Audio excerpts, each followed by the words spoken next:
వివాదాల నుంచి ఎదిగిన విజేత, వివాదాల పునాదులపై విజయకేతనం, వివాదాల నుంచి వైట్ హౌస్ దాకా రెండోసారి ట్రంప్ అమెరికా అధ్యక్షుడిగా గెలిచినప్పుడు అంతర్జాతీయ మీడియా నుంచి సామాన్యుల దాకా ట్రంప్ గురించి ఇలానే మాట్లాడుకున్నారు. వివాదాలను దాటుకొని విజయ తీరం చేరాడని సర్టిఫికెట్ ఇచ్చేశారు. వివాదాలను దాటుకున్న మాట వాస్తవమే, కానీ వివాదాల నుంచి ట్రంప్ దూరం కాలేదు. అలా జరిగితే అతను డొనాల్డ్ ట్రంప్ ఎందుకు అవుతాడు? అందుకే వైట్ హౌస్లోకి అడుగుపెట్టిన క్షణం నుంచి మళ్లీ వివాదాల కేంద్రంగానే తన ఉనికిని చాటుకుంటూ వచ్చాడు. తనదైన తలతిక్క నిర్ణయాలతో అటు అమెరికా పరువు తీస్తున్నాడు, ఇటు ప్రపంచ దేశాల్లో ఆందోళన రేపుతున్నాడు. కేవలం ఈ 4 నెలల్లో ట్రంప్ చేస్తోన్న అరాచకాలను చూస్తూ ఇంకా 3 ఏళ్ల 8 నెలలు మిగిలే ఉందన్న ఆలోచన ప్రపంచ ప్రజలకు షాక్ ఇస్తోంది.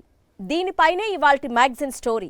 ఎప్పుడు ఎలా నిర్ణయం తీసుకుంటాడో, ఆ నిర్ణయం మీద ఎన్ని రోజులు కట్టుబడి ఉంటాడు, ఎప్పుడు ఎలాంటి స్టేట్మెంట్ ఇస్తాడో, ఆ స్టేట్మెంట్కి పూర్తి రివర్స్లో మళ్ళీ ఎప్పుడు మాట విసురుతాడో, ఎప్పుడు ఎవరితో స్నేహం చేస్తాడో, ఎవరికి ఎప్పుడు హ్యాండ్ ఇస్తాడో, ఎప్పుడు ఎవరికి షాక్ ఇస్తాడో, ఎప్పుడు ఎవరిని షేక్ చేస్తాడో, అన్ని ప్రశ్నలే. ఎప్పుడు ఏం జరుగుతుందో అన్న టెన్షనే. ట్రంప్ 2.0 మొదలైన నాటి నుంచి ఇదే తంతు. ఇలా కుదరదని, ఇలాంటి నిర్ణయాలు చెల్లవని కోర్టులు మొట్టికాయలు వేసినా డోంట్ కేర్, మేధావులు హితబోధ చేసినా పట్టదు, రాజ్యాంగ నిపుణులు అర్థమయ్యేలా చెప్పినా ఆ బుర్రకెక్కదు. మళ్లీ మర్నాడు ఏదో ఒక కంపు చేయటానికి ట్రంప్ రెడీ.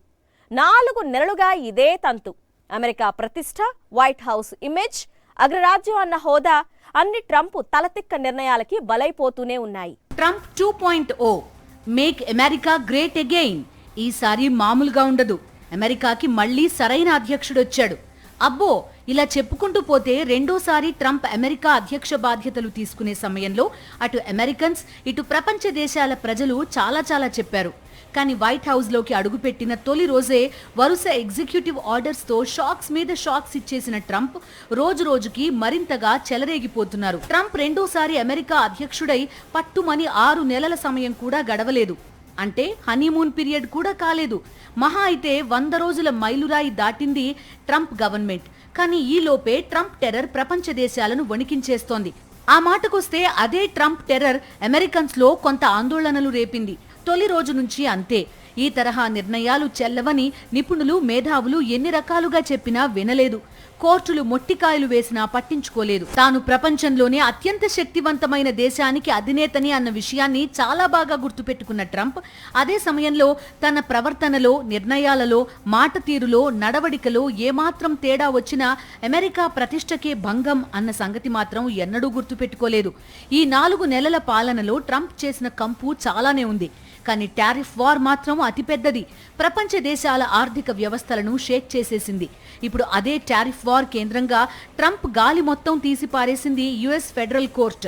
నీకంత సీన్ లేదు, సినిమా లేదని తేల్చిపారేసింది. ఎన్నికల ప్రచారంలోనే తాను రెండోసారి అధికారంలోకి వస్తే టారిఫ్ వార్ చేస్తానని ట్రంప్ తేల్చి చెప్పారు. అధికారంలోకి వచ్చాక అదే పని చేశారు. దేవుడు, మతం, ప్రేమ, టారిఫ్లు ఇవే నా ప్రియారిటీస్ అని తేల్చి చెప్పాడు. ఆ తర్వాత రెసిప్రోకల్ టారిఫ్లకు తెరతీశారు. తమ ఉత్పత్తులపై ఏ దేశం ఎంత సుంకం విధిస్తుందో ఆ దేశం దిగుమతుల మీద తాము అంతే సుంకం విధిస్తామని తేల్చి చెప్పారు. అమెరికా భారత్ మధ్య కానీ, అలానే అమెరికా చైనా మధ్య కానీ, అమెరికా జపాన్, అమెరికా కెనడా ఇలా ఏ దేశాలతో పోల్చి చూసుకున్నా వాణిజ్య లోటు అన్నది ఉంది.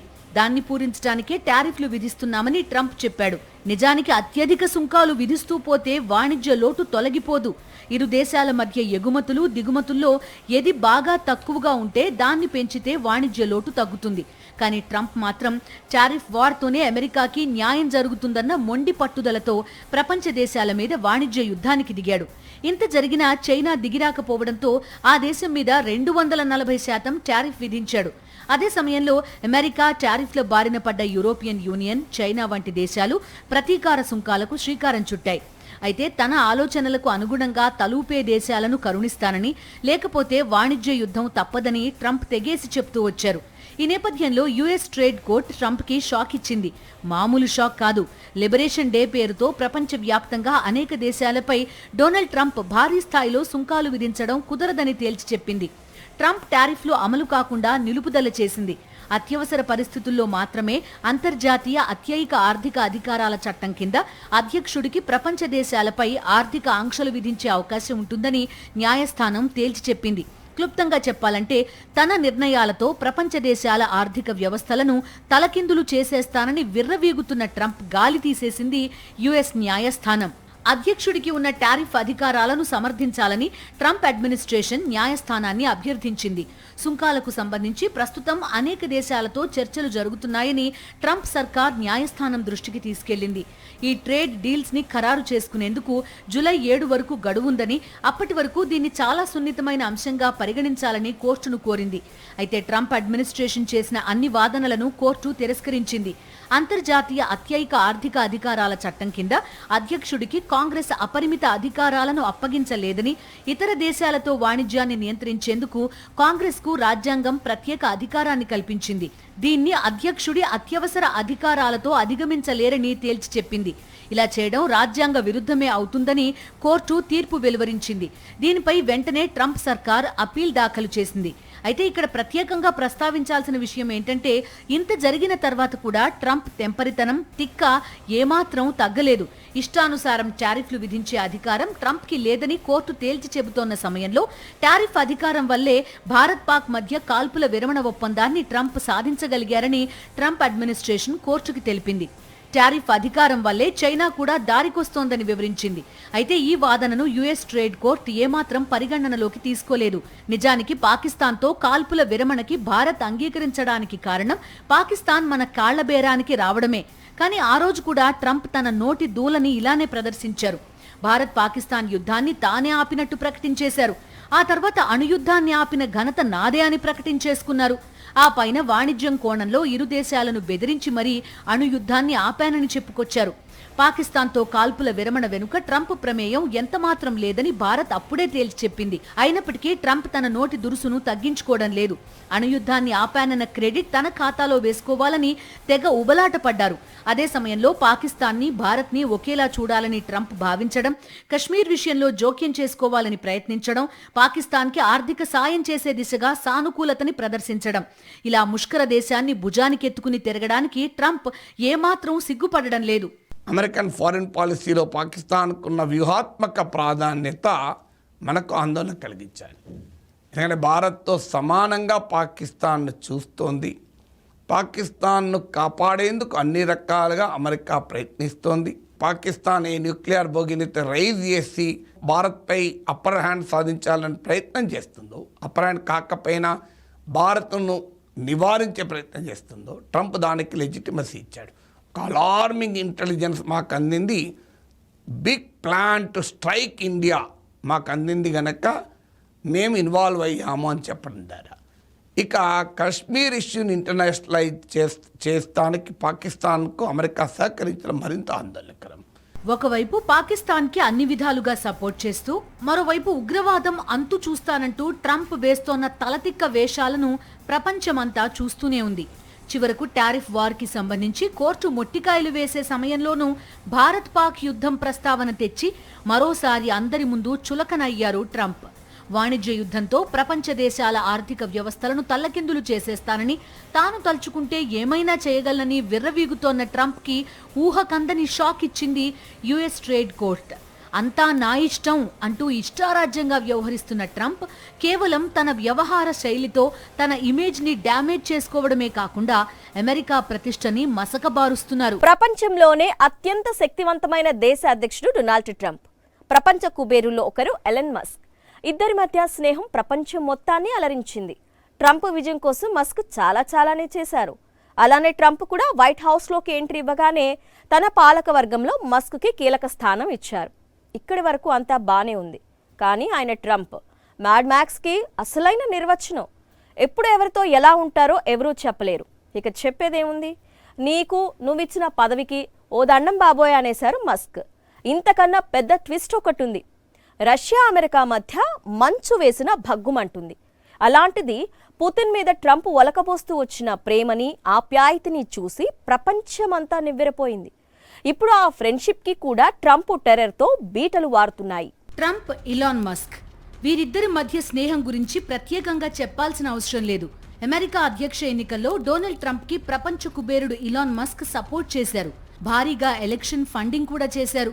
బిలియనీర్లు కావచ్చు, సెలబ్రిటీస్ కావచ్చు, కామన్ పీపుల్ కావచ్చు, అధ్యక్ష ఎన్నికల్లో ఎవరో ఒక అభ్యర్థికి మద్దతు తెలపాల్సిందే. అందులో ఎలాంటి ప్రత్యేకత లేదు. అయితే ట్రంప్ కి సపోర్ట్ చేయడం, కమలా హ్యారిస్ మీద విమర్శలు చేయడానికి ఎలాన్ మస్క్ పరిమితం కావడం లేదు. అమెరికా అధ్యక్ష ఎన్నికల్లో డీప్ ఫేక్ కలకలం రేపారు టెస్లా సీఈఓ ఇలాన్ మస్క్. కమలా హ్యారిస్ కి సంబంధించిన డీప్ ఫేక్ వీడియోను తన ఎక్స్ ఖాతాలో మస్క్ షేర్ చేశారు. నాడు దీనిపై తీవ్ర స్థాయిలో విమర్శలొచ్చాయి. అధ్యక్షుడు జో బైడెన్ ని వృద్ధుడని కమల వ్యాఖ్యానించినట్టుగా ఆ వీడియోను వక్రీకరించారు. ఆ వీడియోలో దేశాన్ని నడిపించడం తనకు తెలీదని, పాలనలో అన్ని వర్గాలకు చెందిన వారికి ప్రాధాన్యత కల్పిస్తున్నామని చూపేందుకే తనను ఎంచుకున్నారని కమలా హ్యారిస్ చెప్తున్నట్టుగా వీడియోలో ఉంది. దీనిని మొదట ఒక పాడ్కాస్టర్ క్రిస్ కోల్స్ పోస్ట్ చేశారు. దాన్ని ప్యారడీగా పేర్కొన్నారు. అదే వీడియోను మస్క్ షేర్ చేశారు. కానీ అది ప్యారడీగా చేసింది కాదని, డీప్ ఫేక్ వీడియో అని పేర్కొనలేదు. దిస్ ఈజ్ అమేజింగ్ అంటూ డీప్ ఫేక్ వీడియోని షేర్ చేశారు. ఈ పోస్ట్ కి కోట్ల వ్యూస్ వచ్చాయి. దీన్ని హ్యారిస్ టీం తీవ్రంగా ఖండించింది. డొనాల్డ్ ట్రంప్ విజయం కోసం ఇలాన్ మస్క్ ఇలా దిగజారిపోవాలా అన్న విమర్శలు కూడా నాడు వచ్చాయి. అయినా వాటిని ఇలాన్ మస్క్ ఏమాత్రం పట్టించుకోలేదు. ట్రంప్ గెలుపే తనకు ముఖ్యమన్నట్టుగా వ్యవహరించాడు. ఎన్నికల్లో తన విజయం కోసం ఎంతో కష్టపడిన ఇలాన్ మస్క్ కి ట్రంప్ కూడా తక్కువేం చేయలేదు. రెండోసారి అమెరికా అధ్యక్షుడిగా అధికారం చేపట్టాక కేవలం ఇలాన్ మస్క్ కోసం డోజ్ అనే శాఖని క్రియేట్ చేసి దానికి సారథిగా మస్క్ ని నియమించారు. ప్రభుత్వ వ్యవస్థలో సమూల మార్పులు, ప్రభుత్వ శాఖల్లో వృధా ఖర్చులు తగ్గించడమే లక్ష్యంగా ఈ విభాగం పనిచేసింది. ప్రభుత్వ ఖర్చులను తగ్గించడంలో భాగంగా ఈ విభాగం అనేక మంది ప్రభుత్వ ఉద్యోగుల తొలగింపుకు అమెరికా ప్రభుత్వానికి సూచనలు చేసింది. దీంతో ప్రభుత్వంలో మస్క్ జోక్యం ఎక్కువగా ఉంటోందనే విమర్శలు కూడా వచ్చాయి. ట్రంప్ వాటిని తనదైన శైలిలో ఖండిస్తూ వచ్చారు. వీళ్ళిద్దరి మధ్య భలే స్నేహం కుదిరిందని అంతా అనుకుంటోన్న వేళ అన్నంత పని జరిగింది. ట్రంప్ బుర్రలో పురుగు తొలిచింది. తనదైన శైలిలో కొన్ని నిర్ణయాలు తీసుకోవడంతో దానికి మస్క్ అభ్యంతరం చెప్పారు. అలానే కొన్ని బిల్లులకు అధిక బడ్జెట్ కేటాయించాల్సి వస్తుందని, ప్రభుత్వ ఖర్చులు తగ్గించాలనే డోజ్ ఆశయాలకు అది గండి కొడుతుందని మస్క్ తేల్చి చెప్పారు. ప్రభుత్వ వ్యయాలను తగ్గించడానికే నేను ఉన్నానని, అది జరగనప్పుడు ఇక నేనెందుకు అన్న తరహాలో డోజ్ సారథి నుంచి మస్క్ వైదొలిగారు. ఎదుటి వారి మీద విరుచుకుపడడానికి, వెక్కిరించడానికి తెగ చొరవ చూపించే ట్రంప్ మస్క్ ని బుజ్జగించడంలో మాత్రం చొరవ చూపించలేకపోయారు. రష్యాతో ట్రంప్ వ్యవహరిస్తున్న తీరు కూడా అందరి దృష్టిని ఆకర్షిస్తోంది. అమెరికా, రష్యాల మధ్య ఉన్న వైరం ఈనాటిది కాదు. సోవియట్ యూనియన్ ఉన్నప్పటి నుంచి రెండు దేశాలు బద్ధశత్రువులుగా ఉన్నాయి. అయితే తొలి నుంచి ట్రంప్ పుతిన్ విషయంలో సానుకూలంగా ఉంటూ వచ్చారు. అసలు ట్రంప్ పుతిన్ మధ్య స్నేహం అన్నది అంతర్జాతీయ పరిణామాల్లో అత్యంత అద్భుతాల్లో ఒకటిగా చెప్పాలి. అమెరికా అధ్యక్షులుగా ఎవరు ఉన్నా వాళ్ళు అమెరికా ప్రయోజనాల కోసమే పనిచేస్తారు. బైడెన్ రష్యాకి పూర్తి వ్యతిరేకంగా వ్యవహరిస్తే ట్రంప్ మాత్రం రష్యాకి అత్యంత అనుకూలంగా వ్యవహరిస్తూ వచ్చారు. అయితే 4 నెలలకే ట్రంప్ వైఖరిలో మార్పు వచ్చింది. నిజానికి ఇది అమెరికా విదేశాంగ విధానంలో భాగం అయితే ఆ వ్యవహారం వేరు. కానీ కేవలం ట్రంప్ తెంపరితనంలో భాగం మాత్రమే. యుక్రెయిన్ మీద రష్యా దాడుల నేపథ్యంలో పుతిన్ ని పిచ్చోడంటూ వ్యాఖ్యానిస్తూ ఆగ్రహం వ్యక్తం చేశారు ట్రంప్. నిజానికి రష్యా యుక్రెయిన్ మీద దురాక్రమణ చేయడం ఇప్పటికిప్పుడు జరిగింది కాదు. అయితే తాజా కాల్పుల విరమణ నేపథ్యంలో యుద్ధం ఆపాలని తాను ప్రయత్నిస్తుంటే పుతిన్ మొత్తం యుక్రెయిన్ కావాలని కోరుకుంటున్నారని, అది నిజమే కావచ్చని, అలా చేస్తే అది రష్యా పతనానికి దారితీస్తుందని, రష్యాకి చాలా చెడు జరుగుతుందన్నారు ట్రంప్. ఇంకేముంది, రష్యా నుంచి అదే రేంజ్లో ప్రతిస్పందన వచ్చింది. చెడు ఏదైనా జరుగుతుందంటే అది కేవలం 3వ ప్రపంచ యుద్ధమే అని తాను నమ్ముతున్నట్టు రష్యా మాజీ అధ్యక్షుడు దిమిత్రి మెద్వదేవ్ వ్యాఖ్యానించారు. ట్రంప్ ఈ విషయాన్ని అర్థం చేసుకుంటారని సెటైరికల్ గా చెప్పారు. దీంతో ట్రంప్ పుతిన్ల మధ్య స్నేహానికి కూడా ముగింపు పడినట్టే అని అంతర్జాతీయ నిపుణులు విశ్లేషిస్తున్నారు. రాబోయే రోజుల్లో ట్రంప్ రష్యాతో ఎలా వ్యవహరిస్తారన్న దానిపై అంతర్జాతీయంగా అనేక పరిణామాలకు తెరలేవడం ఖాయమని పరిశీలకులు స్పష్టం చేస్తున్నారు. తొలిసారి అమెరికా అధ్యక్షుడు అవుతూనే వరుస నిర్ణయాలతో మొత్తం ప్రపంచం ఉలిక్కిపడేలా చేశారు ట్రంప్. మెక్సికో అమెరికా మధ్య గోడ, 7 దేశాల నుంచి శరణార్థులను, వలసలను నిషేధించడం, ఇలాంటి నిర్ణయాలతో అనేక దేశాలను షేక్ చేశారు. ఆ తర్వాత 4 ఏళ్ల పాలన కూడా అలానే సాగింది. మాకీ అధ్యక్షుడి వద్దు బాబోయ్ అంటూ వాషింగ్టన్ డీసీలో భారీ పింక్ ర్యాలీ మొత్తం ప్రపంచాన్ని ఆకర్షించింది. ఆ తర్వాత ఓటమి పాలయ్యాక కూడా సేమ్ సీన్, అదే తెంపరితనం, అదే వివాదాస్పద వ్యవహారాలు. చివరకు వైట్ హౌస్, ఓవల్ ఆఫీస్ సాక్షిగా అమెరికా పరువు తీసి పారేశాడు. వరల్డ్ మీడియా ముందు ఉక్రెయిన్ అధ్యక్షుడు తన మాటలతో ట్రంప్ని ఎడాపెడా వాయిస్తే ప్రపంచం మొత్తం తెగ ఎంజాయ్ చేసింది. రాబోయే 3.5 ట్రంప్ ఇంకెన్ని షాకులు ఇస్తాడో, కోర్టుల చేత ఎన్ని మొట్టికాయలు వేయించుకుంటాడో, తన తలతిక్కతనంతో ప్రపంచ ప్రజలకు ఎంత తిక్కరేపుతాడో. ట్రంప్ తుంటరితనం, టెంపరితనం, అవగాహన లేమి, దుందుడుకు స్వభావం అన్నీ కలిసి ఇప్పుడు అమెరికాతో పాటు ప్రపంచానికి కూడా తలనొప్పిగా మారాయి. రాజకీయాలను వ్యాపారంగా చూడ్డంపై ప్రపంచవ్యాప్తంగా తీవ్ర వ్యతిరేకత వ్యక్తమవుతోంది. ఈ సమయంలో ట్రంప్ ఏకంగా పరిపాలనని, విదేశీ వ్యవహారాలను కూడా వ్యాపారంగా చూడడం మొదలుపెట్టేశారు. నిజానికి అమెరికా అధ్యక్షుడు తన దేశ ప్రయోజనాల కోసం ఎలాంటి దారుణాలకైనా వెనకాడడు. ఇది చరిత్ర చెబుతోన్న పచ్చి నిజం. అయితే ట్రంప్ కనీసం ఆ గౌరవాన్ని కూడా అమెరికాకి దక్కనివ్వడం లేదు. చిల్లర వ్యాఖ్యలు, పిల్ల చేష్టలు, అనాలోచిత నిర్ణయాలతో అందరిలోనూ అలజడి రేపుతున్నాడు. తొలిసారి అధ్యక్షుడు అయినప్పుడే ట్రంప్ తెంపరితనం ఏంటో ప్రపంచమంతా చూసింది. కానీ విచిత్రంగా 4 ఏళ్లకే అదంతా అందరూ మర్చిపోయారు. అందుకే 2024 ఎన్నికల్లో ట్రంప్ అధికారంలోకి రావాలని మెజారిటీ అమెరికన్స్తో పాటుగా ప్రపంచ ప్రజలు కూడా కోరుకున్నారు. రెండోసారి వైట్ హౌస్లోకి అడుగుపెట్టిన క్షణం నుంచి ట్రంప్ చేస్తోన్న రచ్చ చూస్తూనే ఉన్నాం. అమెరికా అధ్యక్ష పదవిని ట్రంప్ ఎంత తేలిగ్గా తీసుకున్నారో చెప్పడానికి యుక్రెయిన్ అధ్యక్షుడు జెలెన్స్కీ అమెరికా పర్యటనను ఉదాహరణగా చెప్తున్నారు పరిశీలకులు. వైట్ హౌస్లో కూర్చుని అమెరికా అధ్యక్షుడిని లెఫ్ట్ అండ్ రైట్ వాయించినంత పనిచేశాడు జెలెన్స్కీ. ఆ మాటల యుద్ధం జెలెన్స్కీకి హీరో ఇమేజ్ ని తీసుకొస్తే ట్రంప్ ఇమేజ్ ని అమాంతం తగ్గించేసింది. During the war, everybody has problems. Even you, but you have nice ocean and don't feel now, but you will feel it in the future. God bless. You don't know that. God bless. God bless. You will not have a war. Don't tell us what we're going to feel. We're trying to solve a problem. Don't tell us what we're going to feel. I'm not telling you. Because you're in no position to dictate that. That's Remember exactly this. what I'm not You're dictating. in no position to dictate what we're going to feel. We're going to feel very you will good. Feel influence. We're going to feel very good and very strong. You will feel influence. You're right now not in a very good position. You've allowed yourself to be in a very bad position, and he happens to be right about it. From the very beginning of the war. You're not in a good position. You don't have the cards right now. With us, you start having not cards. Playing cards. But right now, you don't. You're Playing cards. Mr. President. You're playing cards. Serious. You're gambling with the lives of war. millions of people. You're yeah. gambling with World War III. You're gambling with World War III. Ukraine లాంటి చిన్న దేశం అధ్యక్షుడు ఏకంగా white house లోనే, అది కూడా ప్రపంచ media ముందు ట్రంప్ కి ధిక్కార స్వరం వినిపించడం అమెరికా చరిత్రలోనే జరగలేదు. ప్రపంచ వ్యాప్తంగా మీడియాతో పాటు సామాన్య ప్రజలు కూడా అమెరికా అధ్యక్షుణ్ణి ఈ తరహాలోనే ఎన్నడూ చూడలేదు. నిజానికి దేశాధ్యక్షుల మధ్య సీరియస్ చర్చలు, వాగ్వాదాలు అరుదేం కాదు. అయితే అవి 4 గోడల మధ్య సాగుతాయి. కానీ ట్రంప్ అత్యుత్సాహంగా ఓవల్ ఆఫీస్లో మీడియా ముందు జెలెన్స్కీకి లెఫ్ట్ అండ్ రైట్ ఇచ్చేద్దామని రెడీ అయ్యారు. అది కాస్త రివర్స్ అయింది. ప్రపంచ పోలీస్గా, పెద్దన్నయ్యగా అమెరికా అధ్యక్షుడికి ఉండే ఇమేజ్కి ఈ ఒక్క ఘటనతో పెద్ద డ్యామేజ్ జరిగిపోయింది. తన తెంపరితనంతో ఆయన నవ్వులు పాలు కావడంతో పాటుగా అమెరికా పరువు ప్రతిష్టలతో కూడా ఆడుకుంటున్నారన్న చర్చ అగ్రదేశంలోనే జరిగింది. ఇలా చెప్పుకుంటూ పోతే తన ప్రవర్తనతో, నిర్ణయాలతో, ఆవేశంతో, ఆలోచనారహిత స్వభావంతో ఇప్పటిదాకా ట్రంప్ చేసింది చాలా కొంచెమే. ఎందుకంటే ఆయన అధికారంలోకి వచ్చి 4 నెలలే అవుతోంది. ఇప్పటికైనా ట్రంప్ తన ధోరణి మార్చుకోకపోతే అమెరికా ప్రతిష్టకి భంగం తప్పదు.